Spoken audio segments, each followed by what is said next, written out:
Rural మండలం మంగళిగూడెంలో ఒక దారుణ ఘటన చోటు చేసుకుంది. పల్సర్ బైక్ కొనివ్వలేదంటూ తండ్రిని గొడ్డలతో నరికాడు ఒక కొడుకు. తల్లిని కూడా గొడ్డలతో వెంబడించాడు. స్థానికుల సాయంతో భర్త నాగయ్యను ఖమ్మం ప్రభుత్వాసుపత్రికి తరలించారు. కొంతకాలంగా బైక్ కోసం తల్లిదండ్రులను వేధిస్తున్నాడు సతీష్.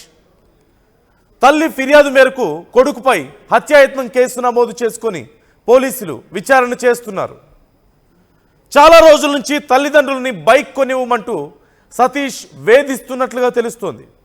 అయితే కొన్ని కారణాల వల్ల, ఆర్థిక కారణాల వల్ల తల్లిదండ్రులు ఆ బైక్ని కొనివ్వలేకపోతూ వస్తున్నారు. ఈ నేపథ్యంలో బైక్ ఎంతకీ కొనివ్వకపోవడంతో ఆగ్రహంతో చివరికి తల్లిదండ్రుల మీద గొడ్డలితో దాడి చేశాడు. అత్యంత దారుణంగా తండ్రిని గొడ్డలితో నరికాడు కొడుకు. తర్వాత తల్లిని కూడా చంపేస్తానంటూ గొడ్డలి తీసుకొని వెంటపడ్డాడు.